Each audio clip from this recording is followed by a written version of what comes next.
Assalamualaikum warahmatullahi wabarakatuh. Nama saya Hana Zahra Anabella dari kelas 10 MIPA 8 SMA Negeri 2 Cibinong. Kali ini saya akan menceritakan tentang biografi Gita Saf. Siapa sih sebenarnya Gita Saf itu? Yuk kita simak bareng-bareng.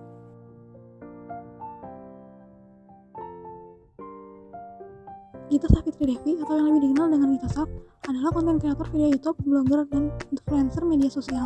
Ia pernah menulis sebuah buku yang berjudul Tentang Kisah dan diterbitkan oleh Gagas Media pada September 2017. Di channel YouTube-nya, ia kerap membagikan opininya tentang berbagai isu di Indonesia maupun dunia dengan gaya bahasa untuk kalangan anak muda.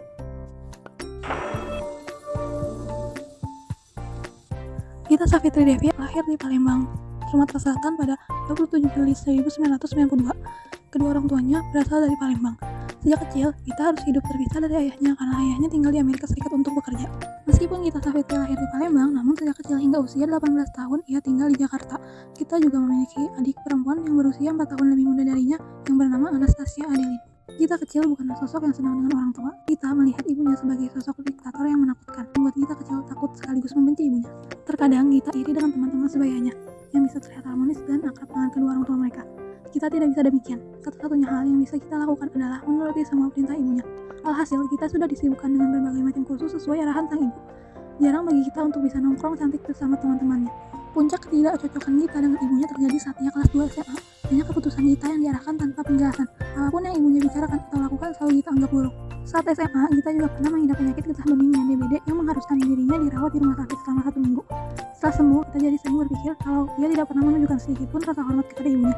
Banyak kebohongan yang terucap karena takut kena marah. Dan itu semua baru Gita sadari saat ia sembuh dari penyakit getah bening dan DBD yang beberapa bulan belakangan ini ia derita. Sekarang, Gita tidak lagi melihat ibunya sebagai sosok yang menyeramkan, melainkan sebagai sosok orang tua yang harus ia hormati dan sayangi sampai kapanpun.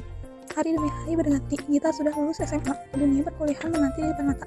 Gita yang sampai saat itu masih belum memiliki cita-cita merasa bingung dengan jurusan apa yang ingin ia tempuh. Melihat hobinya yang senang menggambar, Gita memutuskan untuk mengambil jurusan desain grafis Fakultas Seni Rupa dan Desain di ITB. Gita memfokuskan diri dengan belajar soal-soal latihan masuk perguruan tinggi. Setelah belajar keras dan mengikuti seleksi nasional, Gita berhasil mendapatkan kampus impiannya. Kamu mau kuliah di ITB atau di Jerman? Tanya sang ibu setelah mengetahui pengumuman hasil seleksi. Gita terkejut setelah ia bersusah payah belajar untuk masuk universitas. Bukannya diberi selamat, sang ibu justru bereaksi lain.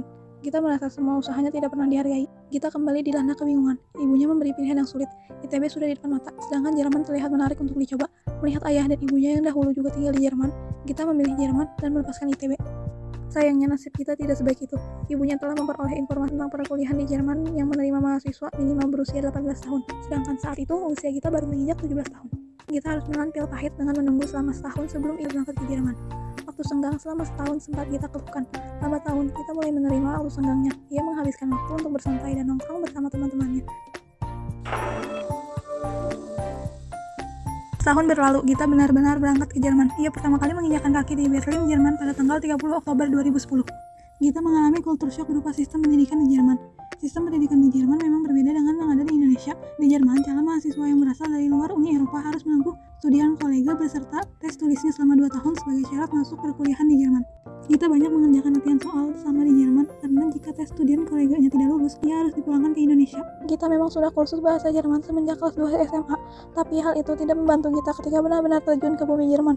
Pada akhirnya, Gita dapat melalui beberapa tes dengan nilai sangat baik. Di samping itu, Gita berhasil masuk universitas paling bergengsi di Jerman, yaitu Freie Universität Berlin, dan mengambil jurusan kimia murni. Di sela-sela liburannya sebelum masuk kuliah, Gita bertemu dengan Paul. Paul yang saat itu juga sedang menempuh pendidikan di universitas yang sama, menjalin asmara dengan Gita pada tahun 2012.